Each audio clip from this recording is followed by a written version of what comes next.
자, 이제 73페이지 쪽으로 들어가면은 73페이지에 가면은 이제 그 그림에 보니까 이제 프린스턴 신학교 나오죠. 그다음에 이제 거기 프린스턴 신학교 교수들이 서약하는 이제 서약서에 대한 그 간결한 요약이 좀 나오는데, 이제 중요한 건 핵심은 뭐냐면은, 이제 신학교 교수로 재직하는 동안 장로교의 정치의 근본적 원리들에 반대하지 아니하며 위에서 말한 신앙 고백이나 요리문답, 그러니까 여기서 말하는 신앙 고백과 요리문답이라고 하는 것은 웨스터민스터 대소요리 문답 신앙 고백서, 이제 그거를 얘기하는 겁니다. 그러니까 그것에 대해서 신학교 재직 시에는 거기에 대해서 간접적으로 모순되거나 위반되는 어떤 것들을 설득하거나 가르치거나 암시하지 않은 걸 엄숙히 서약한다. 이게 지금 굉장히 중요한 거예요. 왜냐하면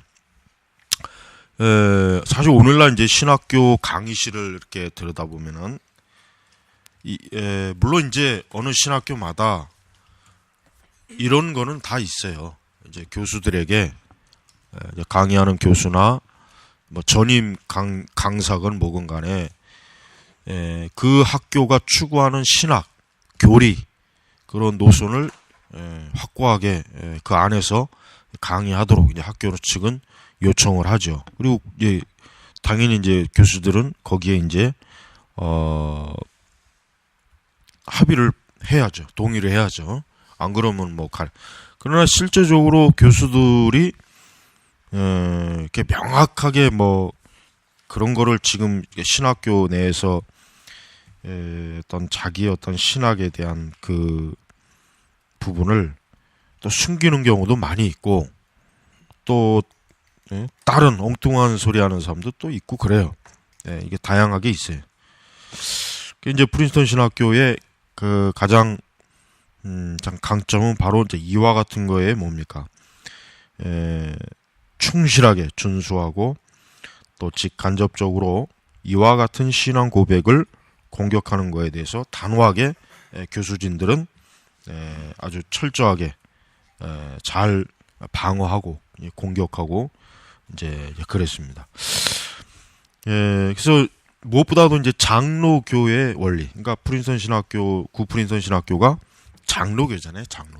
장로교 신학, 장로교 신앙. 근데 이거에 기반을 둔 신학을 가르치는 거예요. 그래서 이 애슈벨 그린 같은 사람이 여기 뭐라고 했습니까? 74페이지에 요즘 장로교에서는 우리의 공적인 표준서들과 일치하지 않는 교리들이 설교단에서부터 신문지상에까지 자유로이 공부된다.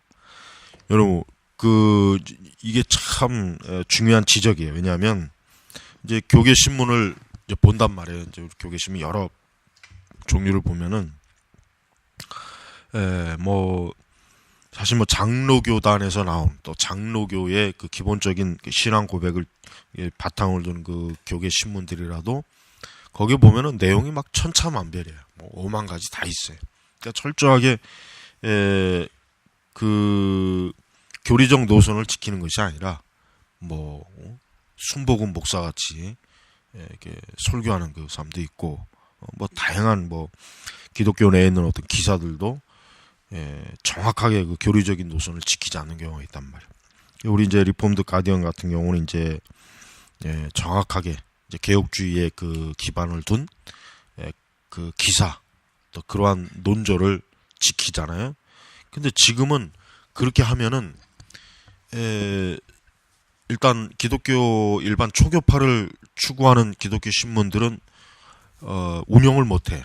왜냐하면 어떤 하나의 그것만 이렇게 다루다 보면은 이제 어떤 그 외에는 이제 뭐 그걸 배쳐간다 하는 이런 경향이 있어서, 그러니까 대체로 이제 지금 기독교 언론, 기독교 신문이라고 걸 거의 보면은 뚜렷한 자기 색깔을 내는 그런 매체가 극히 소수예요. 물론 이제 뭐 교단, 특별히 이제 기독 뭐 합동층이나 통합 측에서 나오는 교단, 그다음에 성결교나 감리교에서 나오는 교단지는 이제 자기들의 신학 노선에 분명하게 서 있어요. 그래도 어느 정도. 그 외에 이제 좀 다양한 그 기독교 언론 매체들 보면은 거의 다 뭐냐면 꼭 일반 그 세속 신문처럼 모든 기독교 안에 있는 다양한 정보들을 어때요? 그냥 기사화 시킨 정도에 불과해요. 물론 이제 그 신문사의 그 어떤 논설도 있긴 하지만 그것도 거의 보면은 그냥 보편적 그 복음지권 그 신앙 안에서의 그 분들을 얘기하지 그 이상은 사실 다루질 않아요. 그러니까 이제 지금 벌써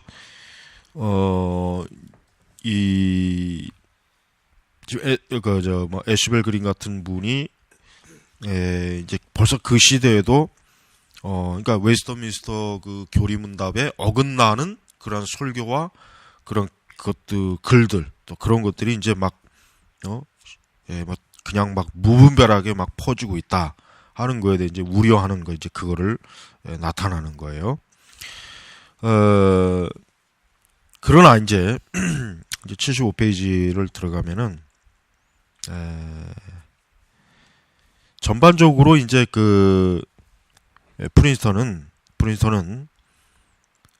적어도 워필드가 죽기 전까지는 적어도 프린스턴은 처음에 그들이 세웠던 그 신학의 그 대위, 그 목적, 의미를 아주 충실하게 잘 지켰다고 볼 수가 있어요. 그래서 여기 75페이지 중반 하반에 보면 프린스턴 신학교 학생들은 웨스터민스터 표준서들을 익히고 최소한 소요리 문답을 외우도록 되어 있다 이렇게 나와 있죠. 그러니까 학생들이나 교수들이나 아주 중요한 신학의 전제를 아주 확고하게 붙잡고 있기 때문에 신학이 굉장히 잘 된 거예요. 근데 지금 봐요. 우리 지금의 신학교들은 우리 한국 신학교의 이제 상황을 보면은 천차만별이에요. 내가 학교 다닐 때도 보면은 순복음에서 온 사람, 감리교에서 온 사람, 보면은 이 정말 정체를 알 수 없는 사람도 있고, 꼭 이단 같은 사람도 있고, 그냥 막 뒤죽박죽이요. 또 교수들도 성향이 다 같질 않아. 뭔가 모르게 좀 삐딱한 교수들도 있어. 꼭 있어. 아주 보면은. 그러니까 그런 거 보면은 지금 신학교는 이렇게 지금 이 프린스턴 그 신학교처럼 학생과 교수가 서로 일치된 신조를 신앙 고백서 위에 신학을 딱 그 형성하는 그런 세상은 아니에요. 그런 상황은 아니에요. 엄밀히 얘기하면은 신학이 어떤 도대체 어떤 걸 정확하게 배우고 익히느냐에 대한 확고한 중심이 없는 거예요. 그래서 사실은 지금 우리 예를 들면 신학교나 신학대학교도 학생들에게 교수들에게도 당연하지만 학생들에게도 그 학교가 가르치는 신학에 충실할 것을 서약하는 그게 있어야 이제 받아주는 그런 게 있어야 돼 사실. 근데 그게 일반 교단 직영 신학 그러니까 어떤 그 시험을 치지 않고 그냥 이렇게 진짜 순수하게 교단에서 목회자를 기를 수 있는 신학교는 가능하지만 국가에서 시험을 치르는 이런 그 애들이 치는 거 고3 때 수능 시험을 치르고 들어온 애들한테는 그런 부분에 대해서 강요할 수가 없어. 왜?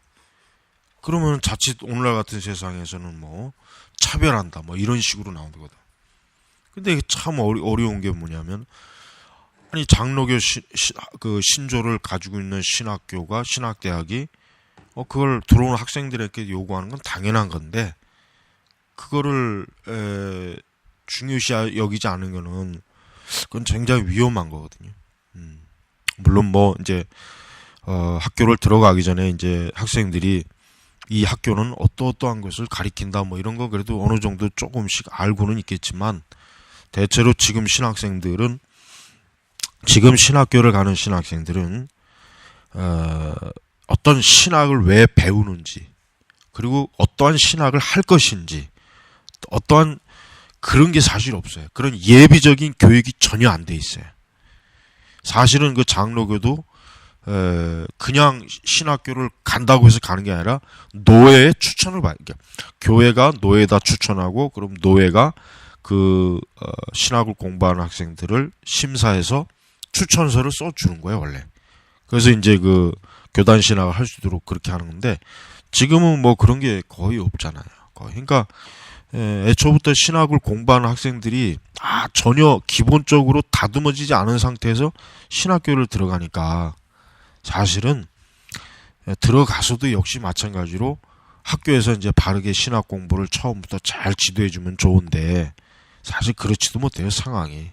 그러니까 다 각자 그냥 알아서 공부하고 알아서 졸업해야 되는 거예요. 그러다 보니까 참 같은 신학교를 나와도 전혀 다른 생각, 전혀 다른 신앙, 또 전혀 참 색깔이 다른 그 사역을 하는 사람들이 상당히 많이 있잖아요. 그래서 우리는 이 웨스트민스터 신학교의 이 초기 이런 모습, 그러니까 결국 이러한 그 확고한 자기들의 정체성에 대해서 분명히 했기 때문에 그래도 오랜 시간 동안 잘 신학교가 운영이 되어 온 거예요. 그래서 76페이지 거기 보면은 이제 프린스턴 신학교가 영원히 이 교리들을 가르칠 것을 요구 조건으로 제시하였다라고 했어요. 그 기부자 제임스 레이녹스가 새 도서관을 그러니까 기증하면서 뭐 여기 뭐라고 이게 참 중요합니다. 보세요. 근데 지금은 이제 이게 아니에요. 지금은 이제 이러한 그 참 진리 교리를 가르치지 않습니다. 자, 만약 향후 언제든지 두 번째 부분에서 언급된 단체들이 지금은 일반적으로 구학파 총회와 그 후계자들로 알려져 있는 미합중국 장로교회 총회 감독과 지혜에서 벗어나거나 혹은 장로교회 신앙 고백사와 교리문답에서 선언된 전적 부패, 선택교리, 속죄교리, 아담의 죄, 전가되는 거, 그리스도의가 모든 사람들에게 칭의로 전가된 거, 전적 무능, 교리와 중생, 개종, 죄인의 성화에 있어서 성령의 영향력과 필요성 등 그러니까 이런 주요 교리, 그러니까 구학파 총회에 의해 이해되고 해석된 것 같은 이런 것을 가르쳐지지 않을 경우 어때요? 않을 경우 이 문서에 작성된 수혜와 양도는 중단될 것이고 무효가 될 것이다. 그러니까 기부자가 내가 이것을 기부하는 명확한 목적을 딱 제시한 거예요. 그러니까 확고한 구학파 총회에서 결의되고 결정된 교리를 확고하게 가르쳐야만 자기가 이런 기부하는 이거에 사용돼 줄 수 있다. 그렇지 않을 경우에는 자기의 기부나 이런 모든 것들은 다 무효다. 아주 참 얼마나 명확해요. 근데 안타깝지만 이러한 그 참 좋은 정통 신앙의 유산이 사실 그 이후에 많이 이제 참 흐트러졌죠. 그 다음에도 여기 보면 이제 뭐 로버트와 마리안 홈이 프린스턴의 장학금을 수여해요. 2,500달러를 이제 기부하면서 이제 아주 중요한 그 몇 가지를 이제 하지만 여기서도 마찬가지로 뭡니까? 70회 나는 성경의 교리들을 신앙 고백서와 장로교의 대소일이 문답에 표현된 대로 믿습니다.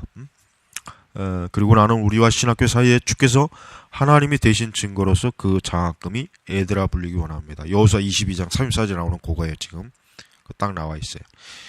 그러니까 이렇게 기부를 해도 기부자들이 자기가 어떠한 신학을 지지하고 기부하는지에 대한 뚜렷한 게 있잖아요. 이게 참 얼마나 참 좋은 거죠, 좋은 거.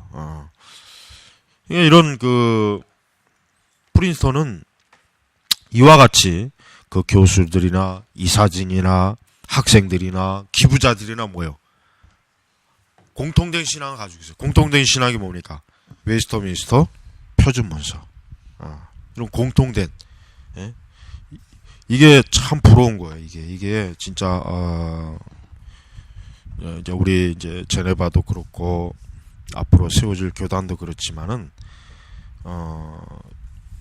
뭔가 좀 다르게 생각하는 사람들은 받아들이면 안 돼. 애초부터 좀 삐딱하게 이렇게 자기는 좀 다른 걸 생각한다 하는 사람들은 절대 받아들여서는 안 돼. 그런 사람들은 받아들여봐야 결국은 그 가지고 있는 그런 부분을 포기하질 않아요. 거의 포기하질 않아. 그러니까 이걸 확고하게 해야 이 기초가 확고해야 앞으로 그 위에서 신학교나 교단이 잘 세워지는 거예요. 이런 부분에 명확해야 돼요. 자, 그래서 이제 워필드, 이제 여기서도 이제 우리가 잠깐 워필드가 나오는데, 워필드는 기독교는 칼빈주의다. 그리고 칼빈주의는 뭐예요? 기독교다. 이러한 생각을 아주 확고한 가진 사람이에요. 그래서 칼빈주의는 교리적으로 순수한 고백 종교다. 이는 그러니까 우리는 교회의 순수성을 강조하며 오직 그것이 뭐예요? 칼빈주의다 이거. 네. 그러니까 이 워필드가 생각하는 칼빈주의라고 하는 것은 어떤 존 칼빈의 그것만 지금 얘기하는 게 아니라 뭡니까? 역사적 개혁주의. 예? 적어도 그 종교개혁, 그 칼빈으로부터 시작된 종교개혁 이후의 그 개혁주의 정통에 쓴 그 신학을 그냥 워필드는 칼빈주의라고 총칭을 하고, 그 다음에 그것을 뭡니까? 그것을 근본적으로 이것은 기독교의 가르침, 교회 순수한 가르침이다. 그러니까 워필드는 아주 뭐 타협이 없어요.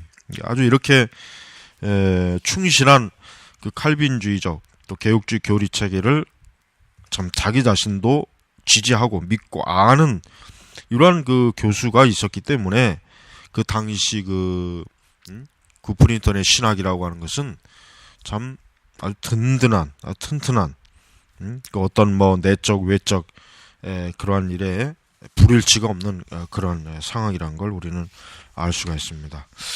그래서 78페이지를 넘어가면은 맨 위째 칼빈주의 가르침은 프린턴 신학자들의 심장이었다라고 해요. 그러니까 이 칼빈주의적 그 신학인 결국 프린턴의 심장이에요. 프린턴 신학교. 예. 그래서 아까 얘기한 것처럼 그 개혁주의 정통에서 가르쳐진 모든 교리, 인간의 전적 타락, 칼빈주의 5대 그 교리적 노선, 그 다음에 성경에서 말하는 구속의 진리, 교리 등 이런 부분에 프린턴은 뭐예요? 아주 그 핵심, 신앙의 핵심을 잘 붙잡고 있는 그런 사람이었어요. 네, 두 번째로는 성경의 영감과 권위에 대한 존중이다. 예. 그러니까 프린턴 신학자들, 여기서 말한 이제 구프린턴 신학자들은 어때요? 성경의 영감과 권위에 대한 확고한 믿음, 지지, 그다음 신학적 체계를 갖고 있는 사람이에요. 그래서 우선 워필드 자신도 그렇지만 뭐 이 프린턴 신학교를 설립한 초기에 이사들이나 목회자들, 신학 교수들은 성경의 자체에 대한 어때요? 완전성, 그다음에 성경의 영감, 성경은 아주 틀림없이 하나님의 말씀이다. 이 하나님의 말씀에 대한 확고한 그 믿음을 그는 이 워필드, 이 프린턴 신학자들은 분명히 갖고 있었다 이거. 그런데 이제 워필드 시대에 와가지고 이제 물론 이제 그 19세기 중요 그 부분부터 이제 더 시기가 이겠지만은 어떤 게 이제 들어왔습니까? 이제 성경의 고등 비평, 독일의 자유주의 신학에서부터 들어온 이 성경의 고등 비평이 들어오는 그 시기에 이제 굉장히 이 프린턴은 어때요? 긴박하고 긴급한 상황에 처해 있는 거. 왜? 프린턴 신학자들 자체가 성경의 영광과 권위에 대한 뭐 100%의 그 지지, 100%의 그 어떤 확고함, 그런 것을 저들은 가르치고 믿었는데, 이제 고등 비평이 들어오면서 뭡니까? 고등 비평이 들어오면서 이 그 정통적인 그 성경의 영광과 권위에 대한 어떤 의심, 또 독일의 그 아주 그 치밀하고 아주 조직적이고 학문적인 그 고등 비평이 들어옴으로 말미암아 어때요? 굉장히 신학적으로 위험한 그 영향이 아주 그 참 어려운 그런 상황에 지금 처해 있는 거예요. 그러니까 찰스 와츠나 워필드나 이런 사람들은 어떻게 합니까? 이 고등 비평에 대해서 아주 단호하게 이 사람들은 반대하고 그 부분에 대해서 이제 다시 한번 성경의 완전성에 대한 그 신학적 체계를 저들은 추구합니다. 그래서 워필드가 성경의 영감론이라는 책도 결국은 당대의 그 아주 교회를 그런 신학교를 파괴하는 그 파괴적인 그 고등 비평에 대한 어떤 변증서 또 거기에 대한 응답서라고 볼 수 있어요. 그래서 워필드는 뭐라고 합니까? 성경은 완전히 하나님의 책이며 하나님의 능력에 의해 만들어졌고 성경의 모든 부분에서 하나님의 권위로 독자의 마음에 직접적으로 말씀하신다.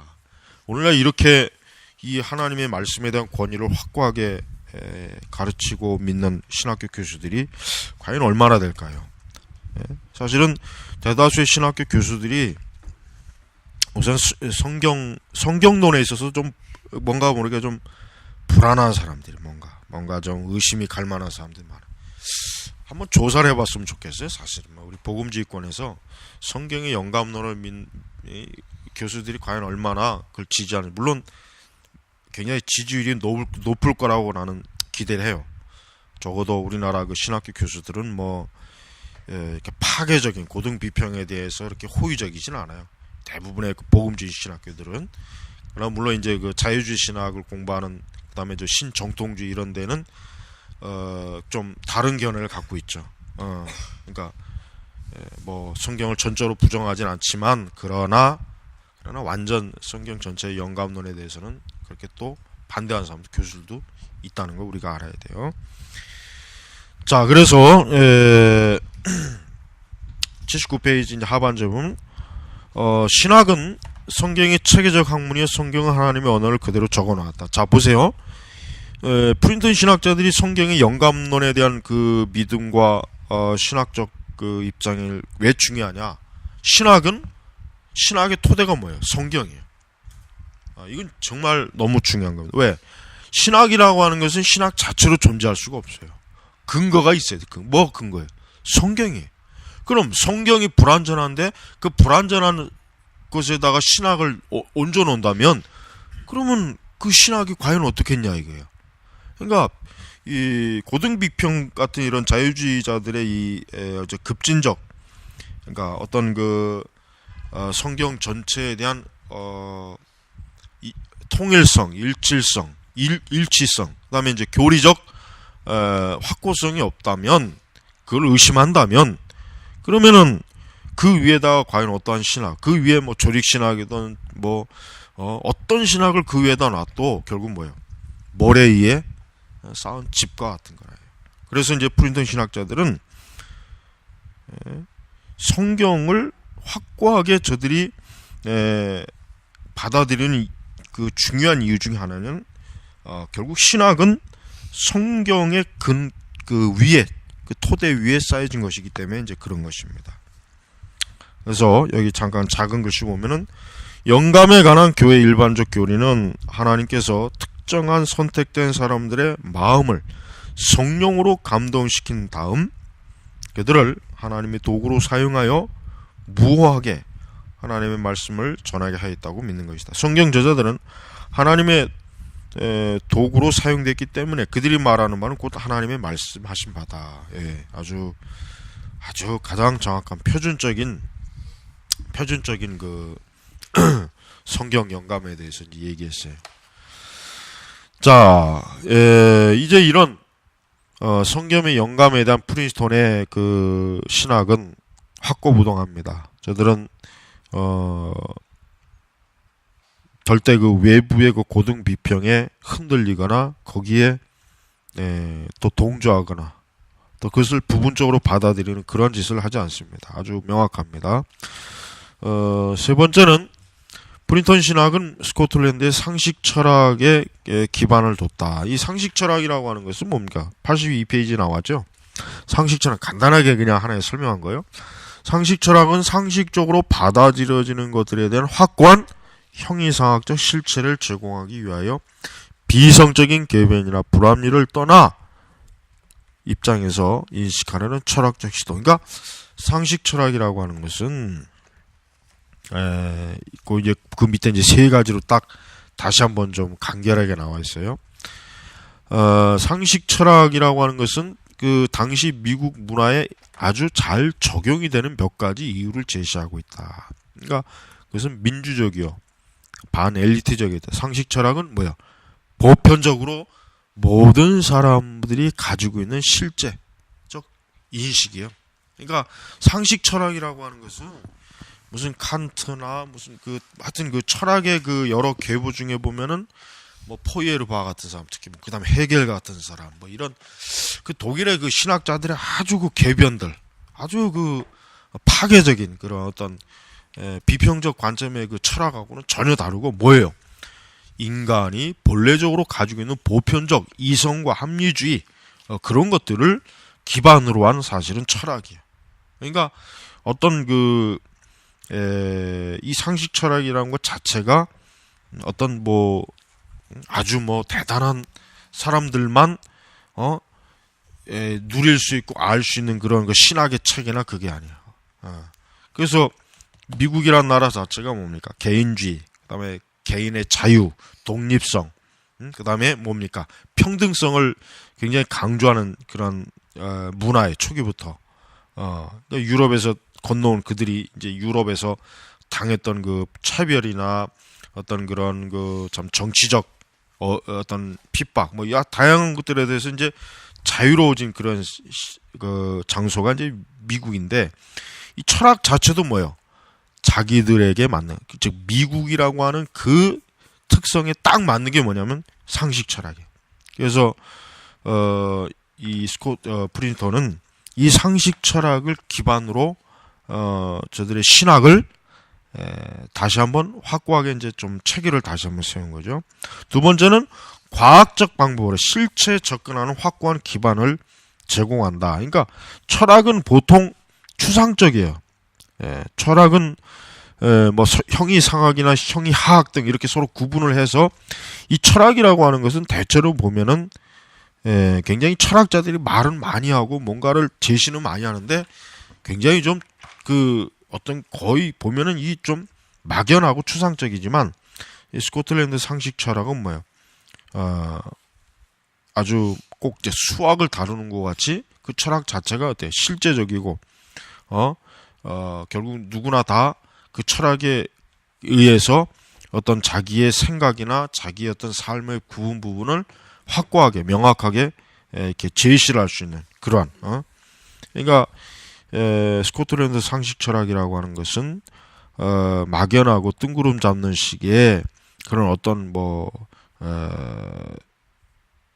인간의 생각을 더욱 혼란스럽게 하는 그런 철학이 아니라, 인간이 어때요? 합리적이고 이성적 관점에서 어떤 추론을 하고 결과를 도출해낼 수 있는 그런 철학이다. 세 번째는 국가의 도덕적 질서를 새로 시작된 신생국가에 제공했는데, 이 스코틀랜드 상식 철학은 누구나 실체를 인식할 수 있는 것처럼 분명하게 도덕이라고 하는 첫째 원리를 직관적으로 알 수 있다. 그러니까 스코틀랜드 상식 철학은 인간이 기본적으로 가지고 있어야 될 그 도덕적 윤리적 질서에 대해서 굉장히 어때요?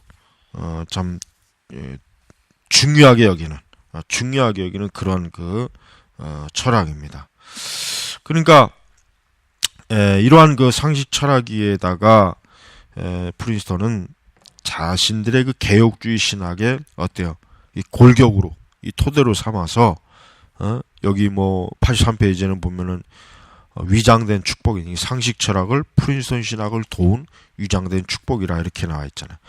그러니까 우선 프린턴 신학자들은 무슨 생각을 갖고 있냐면, 신학이라고 하는 것이 뭐예요? 결국은 인간이 결국 누구나 다 공감할 수 있는 합리적이고 이성적인 어때요? 체계와 방법을 가지고 하나님의 진리를 제시하고자 하는 목적을 이 사람들은 가지고 있어요. 그런데 그런 신학의 그 내용을 가지고 있는데, 그런 신학을 만약에 헤겔이나 무슨 뭐 포이에르바흐나 무슨 뭐 이런 로마 가톨릭 교회처럼 로마 가톨릭처럼 뭐 아리스토텔레스나 무슨 플라톤이나 이런 떨거지 같은 인간들의 그 신학의 책에다 갖다 놓으면 어떻게 됩니까? 금방 신학에 파괴돼요. 그러니까 로마 천주교도 봐요. 로마 천주교도 아리스토텔레스의 철학에다가 그 신학을 입힌 거란 말이에요. 그 내용을 채운 거란 말이에요. 그러니까 어때요? 교회를 파괴하잖아요. 파괴하는. 거기에 비해서 이제 이 스코틀랜드 상식 철학은 오히려 뭡니까? 오히려 참된 그 성경적 신학의 체계를 세우는데 굉장히 중요한 도구, 도움이 되는 그러한 것들을 볼 수가 있습니다. 자, 이렇게 그다음에 이제 마지막으로 이제 그 프린스턴 신학자들은 종교의 경험의 중요성과 성령의 역사의 중요성을 끊임없이 어때요? 강조해. 끊임없이 강조해. 그래서 여러분, 우리가 구프린스턴의 신학이 단순히 교리만을 외친 차갑고 냉랭하고 뭐 그냥 지금도 이제 구프린스턴 신학에 대해서 얘기하면은 대다수 복음주의자들은 그냥 딱딱한 뭐 교리만 신학만 얘기하는 사람으로 얘기하지만 실제로는 그렇지 않았습니다. 여기 알렉산더의 자신의 종교 체험, 그다음에 뒷부분에 들어가면은 찰스 아제의 생애 이거 종교 체험 보면은 보여요. 이 사람들은 자신들의 그 신학이 얼마나 자기들이 기도와 성경을 읽는 것과 자기들이 실천 그 신앙에 있어서 어때요? 굉장히 중요한 역할을 해요. 우리가 바로 이걸 배워야 된다는 거예요, 이거를. 그래서 여러분 봐요. 이 화란 개혁주의는 이게 부족해. 화란 개혁주의는 이게 부족한 거예요. 그래서 왜 우리가 영미 개혁주의, 왜 구프린스턴을 공부해야 되냐면 더 우선적으로 그걸 추구해야 되냐면은 실제적 종교적 체험에 있어서 어때요? 이 사람들은 진짜 하나님의 진리로 깨어있는 사람들이에요. 그러나 화랑 개혁주의는 보면은 굉장히 메마르고 뭔가 모르게 이 어떤 그 뭐라 그럴까 실제적 신앙의 어떤 그 활동성이 좀 부족해. 그러니까 그들의 그 책에는 배울 게 많은데 실제 그들 자신은 왠지 모르게 좀 이게 좀 어떤 뭐랄까 이제 뭔가 이 살아있는 신앙이라고 하는 느낌이 좀 덜 들어요. 그러니까 영미 청교도나 이 개혁주의자들은 뜨겁단 말이에요. 교리적으로도 명확하고 그래서 우리가 이걸 본받아야 돼요 지금. 그러니까 화라는 개혁주의 쪽으로 가는 거는 나는 좀 이거는 경계해야 돼, 경계. 우리가 그대로 좋은 그 신학의 체계는 우리가 소유해야 되지만, 그러나 실제로 신앙의 처음에 분야에 있어서 우리는 여기 이 찰스 아치나 이런 사람들이 봐요. 얼마나 하나님을 사랑하고 뭐 대단한 신학자들이 있지만 어린아이 같이 하나님 앞에 기도와 말씀을 읽는 그러니까 일반 신자들의 그 신앙의 형태를 저들도 역시요 굉장히 중요하게 가지고 있는 거예요. 중요하게. 그래서 우리는 여기 85페이지 그 뭐라고 나와요. 찰스 아츠는 무미 건조한 신학자가 아니다 이거예요. 옛 청교도 금원인 강한 두뇌의 차디찬 심장을 조심하라 했단 말이야. 그러니까 이 청교도들, 그다음에 구프린스턴 이 사람들은 어떤 셈입니까? 이 사람들은 그 신학이 정말 우리의 신앙에 살아있는 어떤 그 영적 자양분을 제공해주는 신학이란 말이에요. 이 사람들이 신학을 한다고 해서 기도를 무시하고 찬송 무시하고 예배를 무시하고 성경 근데 여러분 그 발트 같은 사람의 그 교회학 같은데 보면은 어때요? 차갑고 아무 생명력이 없어요. 생명력. 현대 신학자들은 막 그 사람들에게는 그리스도에 대한 어떤 신앙의 고백이나 어떤 자기 어떤 그런 게 없어요. 그냥 쭉 어떤 지적인 그 어떤 그 분석, 비평 이거는 많죠. 그러나 어때요? 정말 그리스도를 향한 뜨거움. 우리가 그 뭐 성경에 보면 바울 사도라든가 이런 베드로 사도라든가 이런 사람들 그 영감된 그 말씀의 글을 보면 벌써 다르잖아요. 우리가 이런 것들을 잘 알지 못하면은 우리의 신학은 그냥 지적인 체계로만 끝나는 신학이 되면은 아무 쓸모가 없는 거예요. 그러니까 조심해야 된다고, 조심해야 된다. 여러분이 신학 공부할 때 항상 이런 부분을 잘 염두에 둬야 돼요. 자, 잠깐 쉬고. 이제 그 신학자의 소명에 대해서 이제 여기 워필드가 이제 얘기한 게 있죠. 그러니까 그 프린턴 신학자들은 지금의 신학자들하고는 참 차원이 다른 사람들이에요. 왜냐하면 이 사람들은 신학의 근본 목적은 뭐예요?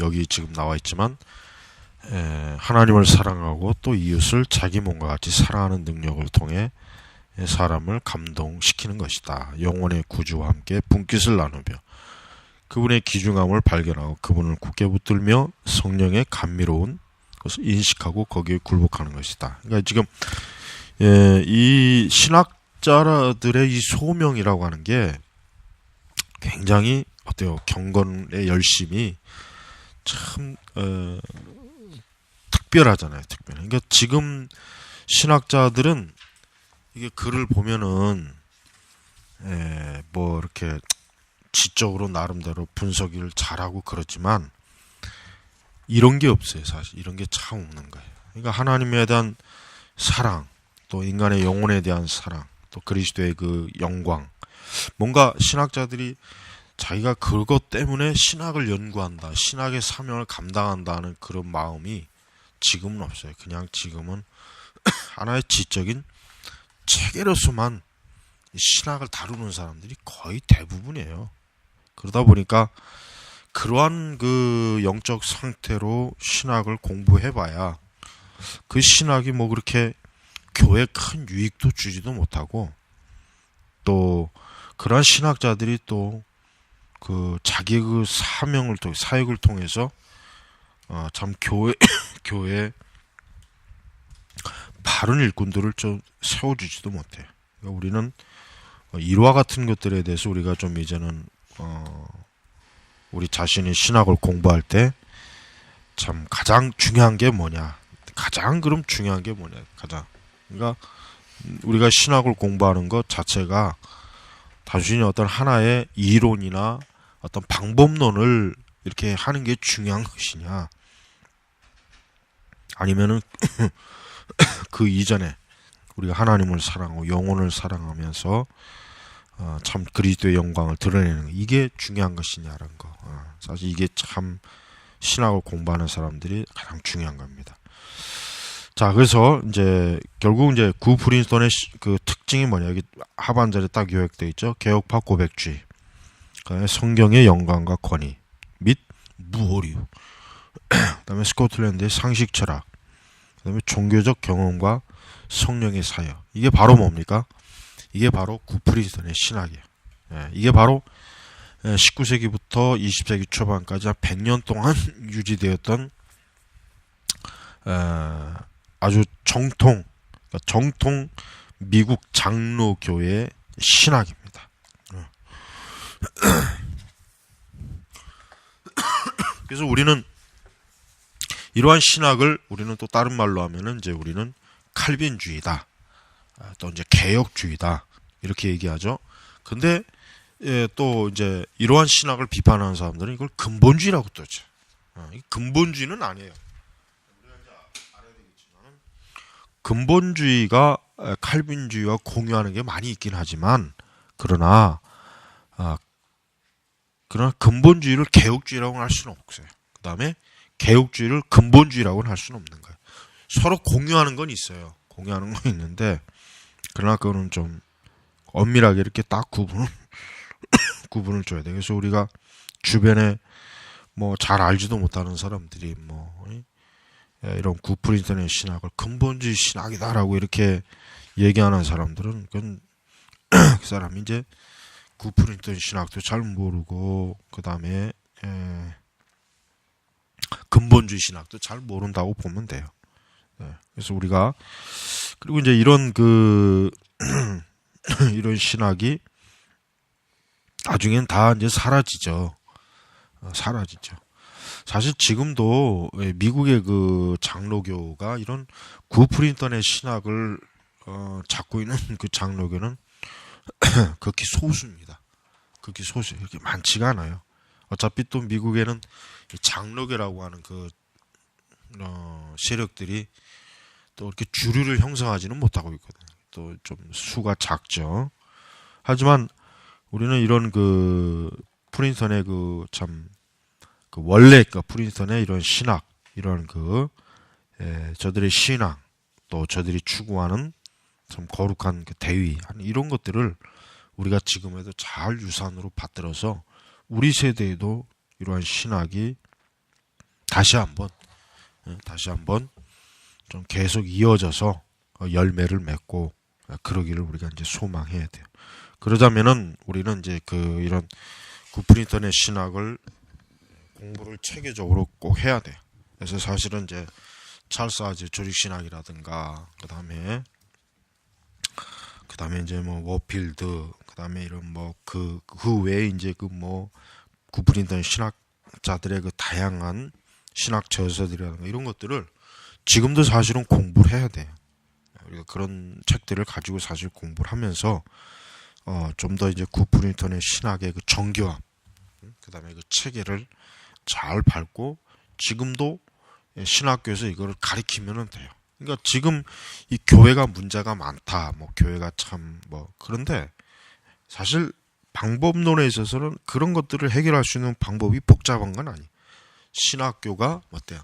다시 정통신학으로 돌아가면 돼. 신학교가 다시 정통신학으로 돌아가면 그러면 교회는 역시 뭐 돌아오게 돼 있어요. 근데 이 신학교가 정통으로 돌아간다는 것 자체가 어렵죠. 그게 어려운 거예요. 그게 왜 지금은 이제 신학교를 운영하는 재단이나 그 이사들이라든가 신학교 교수들이라든가 이런 사람들이 어때요? 다 각자 생각이 다 다르고 또 어떤 일치된 거에 대한 합의점이 없어요. 합의점이 없으니까 이걸 무슨 수로 이거를 그 뭐 신학을 가르치겠냔 말이에요. 물론 이제 넓은 테두리 안에서 합의점은 있지. 그 넓은 테두리라고 하는 게 흔히 얘기해서 지금 뭐 무슨 학교 뭐 이렇게 하는데 그 사람들 자체도 그냥 자기들 안에서 넓은 테두리 안에 그 안에 각자 노는 거지. 더 이렇게 정교하게 아주 타이트하게 딱 일치된 신학 관점은 없어요. 뭐 심지어는 뭐 우리가 이제 흔한 거지만 방언에 대한 견해도 방언이나 이런 어떤 성령의 은사에 대한 것도 어떤 사람은 어떤 교수는 더 넓게 바라보고 어떤 사람은 또 좁게 바라볼 수도 있고 뭐 이게 차이가 있단 말이에요. 이게 어떤 그 딱 이게 정해진 틀이 없어요. 이게 그래서 우리가 이런 우리가 이제 구프린턴 신학의 이제 과거 역사를 좀 배우면서 이런 부분에 앞으로 신학교가 서야 되는구나. 그러니까 사실 우리 이제 제레바 신학교 같은 경우는 구프린턴의 신학을 딱 이어받으면 아주 뭐 더 이상 뭐 바랄 게 없어요. 금상첨화예요. 그러면은 사실은 그걸 통해서 우리 신학교라든가 신학이 어때요? 정확하게 쉽게 얘기하면 사도 시대부터 종교교육자, 17세기 정통 복음주의자, 그리고 고스란히 이제 19세기 정통 개혁주의, 그러니까 이 노선을 그대로 따라오면서 어때요? 이 신학의 틀이 흔들림이 없는 거예요. 그러니까 하나님의 진리에 가장 적합하고 정확하게 그것을 드러낸 신학을 우리가 지금도 배우고 배워야 되고 앞으로도 그거를 가르쳐 줘야 돼요. 그러니까 굉장히 중요한 사명입니다. 그래서 우리는 이제 제네바 신학교는 이제 앞으로도 그래요. 앞으로도 이러한 그 신학에 있어서 뭔가 이제 앞으로 그러면 우리 신학교가 앞으로 어떤 노선으로 가냐 했을 때 구프린턴의 신학 노선으로 가는 게 가장 좋다는 거야. 그 외 다른 신학 노선으로 가면 안 돼. 그러니까 이 신학교의 우리 제네바 신학교의 하여튼 신학의 토대는 구프린턴 신학에다가 딱 이어놓으면 돼요. 거기다가 연장선에 놓으면은 앞으로도 참 이 세상이 어떻게 되든 상관없어요. 교회가 진리사회, 복음사회 가는데 가장 적합한 것을 하고 있다고 보면은 틀림없기 때문에 절대 뭐 흔들릴 필요가 없어요. 이제 앞으로 뭐 또 신학이라고 하는 것이 또 다양하게 발전하죠. 신학이 발전한다고. 그러나 그 발전한다는 개념이 성경을 이탈하는 발전은 우리는 받아들이면 안 돼. 그건 발전이 아니고 그거는 완전히 이탈이에요. 이탈. 사실 이탈이거든. 그러니까 세상은 발전이라고 하는 개념을 진보의 개념으로 보거든요. 근데 그 진보의 개념이라고 하는 것은 기존에 가지고 있던 것을 굉장히 막 파괴하는 그런 것들이 많아. 물론 이제 기술이라고 하는 것이 이제 이전의 기술인보다 항상 새로운 기술이 더 나았겠죠. 이런 외형적, 물질적 관점에서는. 그러나 신학은 어때? 신학은 그렇지 않아요. 신학은 우리가 지금 현대 신학자들의 책을 100권 읽는 거하고 이 굿프리던 신학자들의 책 한두 권 읽는 거하고 어느 게 더 좋겠냐 이거야. 어느 게 더 기독교 진리를 증거하고 복음을 전하고 성경을 가르치는데 어떤 게 더 적합하겠냐 이거예요.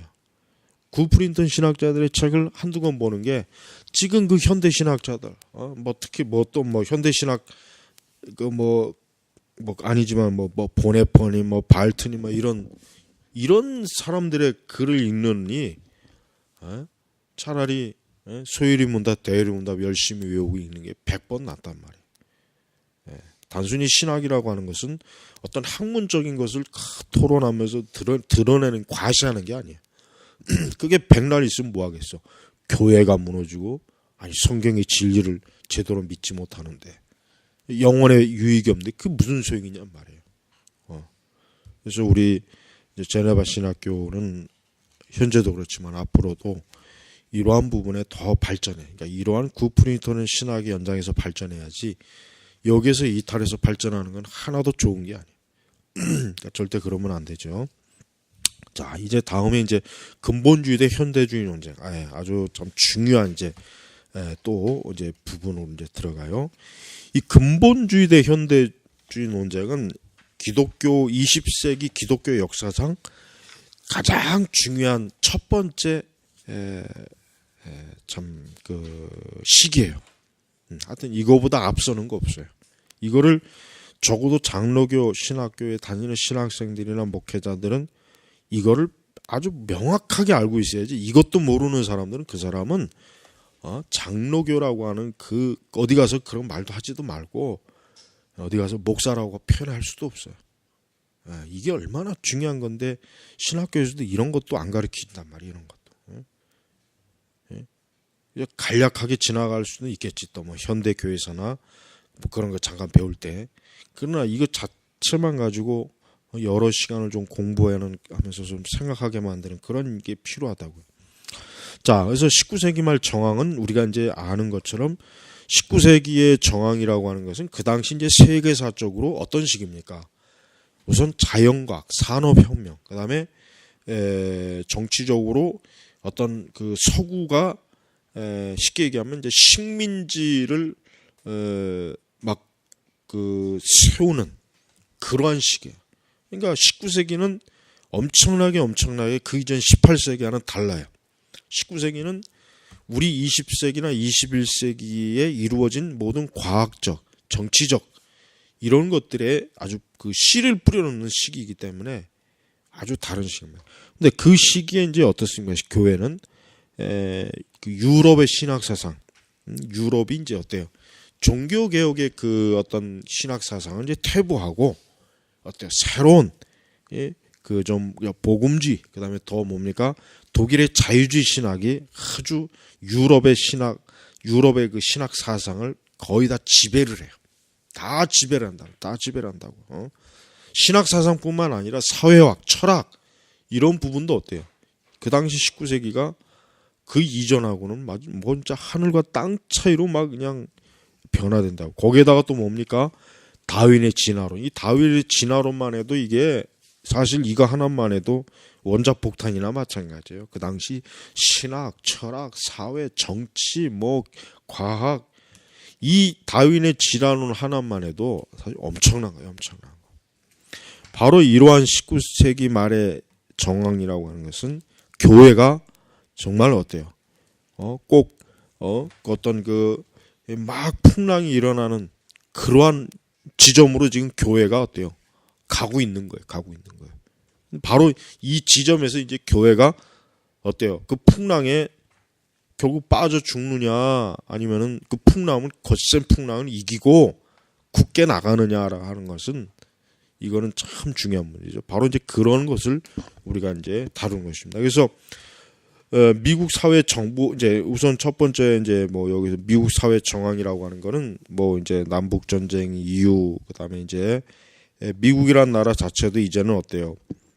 굉장히 좀 산업 국가, 농업 국가에서 어때요? 산업 국가로 이제는 변화되는 거예요. 그래서 미국이란 나라가 어때요?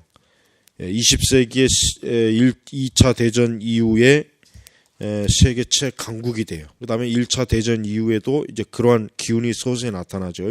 그러나 1차 대전 이후는 여전히 이제 영국이라는 나라가 그래도 좀, 정치적 중심지였고, 2차 대전 이후에는 이제 완전히 유럽이 이제는 퇴보하고 미국이 이제 세계 질서의 주도권을 잡아요. 2차 대전 이후에. 그러니까 19세기는 미국이란 나라는 어때요? 유럽에 비해서 여전히 어때요? 삼류 국가예요. 삼류. 그러니까 여전히 그 유럽 사람 이 당시에 19세기 유럽 사람들은 미국 하면은 우리가 지금 저 필리핀이나 저 동남아시아 보듯이 그렇게 본다고. 유럽 사람은 미국 사람 하면은 그 아주 그 천하고 그 뭐 아주 그 굉장히 그 무식하고 문화도 없고 그냥 그 뭐 그냥 소나 길면서 뭐 사는 그런 그 어떤 뭐 인디언들이 뭐 머리 가죽 벗기고 그러니까 유럽 사람들은 이 19세기 미국이란 나라를 아주 뭐랄까 아주 그 참 뭐 아주 그냥 좀 인간 말종들이나 가서 사는 곳 그렇게 여기고 있단 말이야. 그렇게 호주 같은 경우도 영국의 죄수들을 보내는 그 하나의 그 그냥 고립된 형무소예요. 형무소. 사실 호주도 처음에는 그렇잖아요. 그러나 미국이란 나라가 이제 서서히 어때요? 강대한 나라가 되는 그 요소가 들어와요. 왜? 일단 땅이 넓어요. 땅이 뭐 굉장히 그다음에 유럽과 같이 막 다양한 정치적, 민족적 복잡한 이런 이해관계가 없어요. 미국이란 곳은 일단은 새로운 그 신대륙에서 뭔가 새롭게 삶을 살아보고자 하는 사람들이 모이는 곳이기 때문에 굉장히 사람들이 어때? 진취적이에요. 활동성이 강해. 용감하다고. 모험성도 강하고. 그러니까 그런 게 이제 그러니까 서서히 인구도 많아지고 산업도 증가하고 그다음에 그러면서 이제 도시가 서서히 형성되고 이제 그런 상황이죠. 그리고 이제 여기 이제 89페이지 봐요. 이제 개신교 이제 일단 미국이란 나라의 이 민족 구성은 가장 첫 번째 주도권은 뭐예요? 앵글로 삭슨이에요. 그러니까 와스프라고 하죠. 와스프. 지금도 미국의 그 제1의 그 계급이 와스프. 영국 백인 앵글로 삭슨족 프로테스탄트 이거 와스프예요. 그러니까 여전히 이들이 미국을 정치적, 경제적으로, 문화적으로 확 주도하는 세력들이 아주. 라틴 계열은 뭐 전혀 뭐 힘을 못 쓰고 뭐 인디언은 이미 벌써 그때 거의 다 멸종된 상태고 흑인들은 여전히 그 좀 뭐 흑인들은 뭐 1960년대까지도 인간 이하의 취급을 받은 그런 시기란 말이에요. 근데 이제 개신교 종파가 굉장히 많이 늘어나요. 그러니까 주로 이 백인 앵글로 삭슨 그다음에 이 개신교 그다음에 유럽 대륙에서 온 사람들이 대부분이 어때요?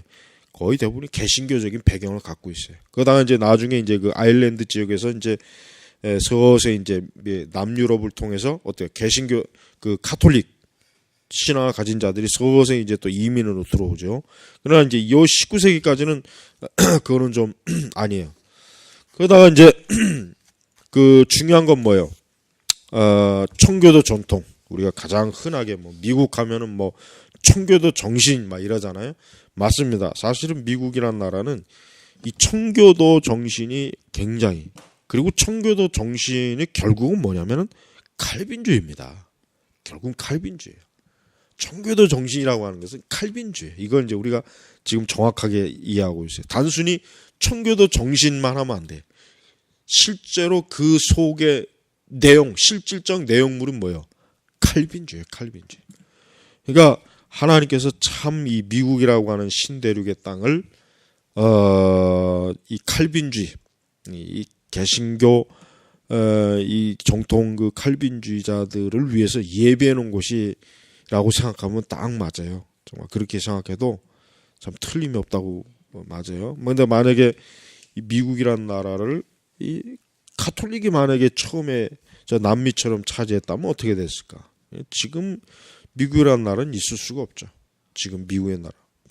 반대로 만약에 그 뭐 청교도들이 남미 쪽에 만약에 자리를 잡았으면 아마 지금은 저 남미 지역이 이제 오늘날 미국과 같은 지역이 북미는 완전히 뭐 진짜 그냥 무질서한 곳이 됐을 거예요. 자, 그래서 일단은 이 사람의 이런 청교도적인 배경, 청교도적인 그 신앙, 그다음에 이 사람들의 신앙 그 사고 방식, 그 생활 방식은 굉장히 뭐랄까 그 생활 자체가 유럽 사람들의 그 어떤 고전적 정통주의보다는 실용주의적인 그 면이 강해요. 실용주의. 그래서 미국 사람들의 그 어떤 기질 형성이 이 19세기에 실용주의적이고 개인주의적인 그런 성향이 이 시기에 이제 많이 형성이 되는 거예요. 오늘날 우리가 알고 있는 미국 사람들 그건 그리고 이제 그러면서도 굉장히 종교적인 면에 있어서 굉장히 그래도 보수적이다. 그래서 뭐 안식일, 주일 성수, 그다음에 이제 또 기독교적인 전통을 그래도 막 추구하는 거, 이제 그런 것들이 이제 막 그 미국이라고 하는 사회에 이제 전통으로 이렇게 딱 자리를 잡고 사실 그래요. 그러면서 이제 특별히 이제 미국의 이제 그 대학들 여기 이제 롱필드가 여기 이제 우리 표도 잠깐 나왔잖아요. 미국 내 칼빈주의자들이 운영하는 대학과 신학들 참 많죠. 그러니까 미국의 그 많은 그 좀 신학교들이라든가 신학과가 있는 그런 것들이 나중에 다 종합대학이나 일반 대학으로 다 이렇게 확장이 되는 과정이에요, 사실은. 그래서 우리가 미국의 이 대학의 역사는 신학교 역사라고 봐도 뭐 틀림이 없다 이렇게 이제. 그래서 미국은 이런 굉장히 막 발달하는 과정 중에 있다. 발달. 그러면서도 미국은 어때요? 세속화. 그러니까 미국이란 나라가 일단 제일 미국이란 나라의 약점이 뭡니까? 전통의 그 고리가 약해요. 미국 역사적 정통의 교리가 참, 그러니까 저기 고리가 약한 고리가. 그러니까 새로운 땅에서 뭐든지 다 새롭게 시작되는 거예요. 그 이전의 역사하고는 딱 단절이 되는 거지. 그리고 이제 미국은 그러다 보니까 어때요? 이제 한편으로 미국이란 나라가 굉장히 대중문화, 우리가 이제 오늘 20세기, 아니 오늘날 이제 우리가 흔히 말하는 대중문화라고 하는 게 미국에서 발달되는 겁니다. 미국에서 다 나오는 거예요. 고급 문화는 주로 유럽에서 나오는 거예요. 유럽은 왕들이 있고 왕조가 있고 귀족이 있고 이런 계급적 이런 게 있단 말이에요. 근데 그런 데서는 고급 문화가 형성이 될 수밖에 없어요. 그러니까 문화 자체가 그러니까 미국은 어때요? 처음부터 대중문화죠. 처음부터. 미국이라고 하는 나라는 왕조가 있는 것도 아니고 귀족이 있는 게 아니잖아요. 그러니까 고급 문화라는 것 자체가 형성이 되기가 어렵다고요. 물론 이제 이런 건 있지. 상류층. 그러니까 미국의 이제 미국도 뭐 어차피 사람 사는 곳이니까 계층별로 상류층, 중류층, 하류층이 있을 거 아니에요. 그러니까 미국의 상류층들은 주로 이제 유럽의 고급 문화를 좀 굉장히 좀 목말라하고 이제 그래요. 그래서 그 유럽의 고급 문화를 좀 어떻게든 좀 이렇게 누려보려고 뭐 그런 그 문화를 흉내내고 뭐 그러긴 하지만 역시 미국 하면 뭐예요? 이 대중문화가 결국은 처음부터 미국은 이 대중문화가 어떻게 사회 전반적으로 사람들에게 영향을 주는 문화예요. 그러다 보니까 어떻습니까? 세속화가 되고 굉장히 어땠습니까? 미국이라는 나라가 한편으로 보면 굉장히 막 무질서하고 퇴폐적이고 그냥 막 어떤 모든 면에서 볼 때 좀 아주 좀 이렇게 미국, 유럽처럼 이렇게 딱 체계와 전통에 잡힌 질서 있는 거라기보다는 그냥 중구난방식으로 이렇게 세워진 나라가 꼭 미국과 같이 여겨지는 거예요, 사실. 자, 그래서 미국은 종교적으로도 개신교 신앙, 그다음에 문화적으로 대중문화, 그다음에 이러한 영향을 통해서 결국은 미국이란 나라가 어떻습니까? 좀 모든 면에서 뭔가 새로운 것을 추구하는 도전적이고 모험적인 그러한 그 형태를 많이 갖고 있는 거예요. 자, 두 번째는 이제 유럽 신앙의 사상의 변천. 19세기 독일. 그렇습니다. 독일은 어때요? 독일은 프랑스 사람들은 독일보다는 철학에 있어서 항상 뒤져요. 영국 사람들도 마찬가지. 그러니까 독일이라고 하는 나라는 유럽의 정신적 어때요? 지주들이에요. 유럽에. 그러니까 신학도 그렇고 철학도 그렇고 이 독일의 그 영향이라고 하는 것은 굉장히 큽니다. 그러니까 특별히 신학도 봐요. 신학도 이 독일의 신학이라고 하는 것은 어떻습니까? 그 당시에 근대 유럽에 있어서 독일의 신학은 그 당시 근대 유럽의 인문주의, 그다음에 철학, 이런 것들의 영향을 많이 받아요. 그러다 보니까 독일에서 결국은 자유주의가 생길 수밖에 없었던 이유는 뭐냐면 그만큼 독일이라고 하는 나라가 유럽의 중심이잖아요. 유럽의 중심이란 말이에요. 독일이. 그러니까 그 독일이라고 하는 자체가 그들이 가지고 있는 신학, 그러니까 독일 민족 자체가 이제 뭐 오랜 동안 이제 결국은 이제 그 게르만 민족이 초기에 이제 로마에 정복되고 난 이후에 다시 그들이 로마를 찬탈하고 그런 와중에 이제 기독교로 그들이 거의 다 개종을 하거든요. 개종. 그러니까 이런 독일이라고 하는 나라 자체가 기독교의 이제는 뿌리를 내린 나라가 되는 거예요. 그 민족이 되는 거예요. 민족이. 그러면서 이제 독일은 오랜 동안 그 자기들의 토양에 맞는 신학, 어떤 그 신앙 형태를 많이 추구해요. 많이 추구한다고. 그러다가 이제 좀 더 이제 뭐 19세기 오면 이제 철학이 엄청나게 철학이 막 그 발전하죠. 이 당시는 이제 독일의 철학이 결국은 세상의 모든 그 영역을 다 지배해요. 다 지배해요. 그래서 이 독일의 신학도 철학에 결국 영향을 받는 거예요. 철학에.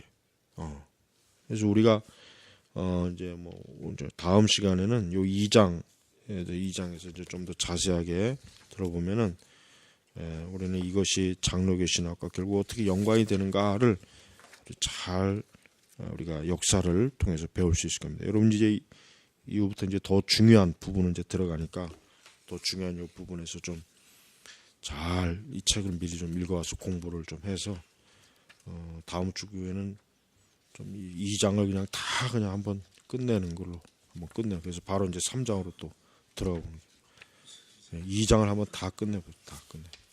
빨리빨리 해서. 아주 읽고 배워야 될 부분이 너무 좋은 것들 많아요. 자, 마칩니다.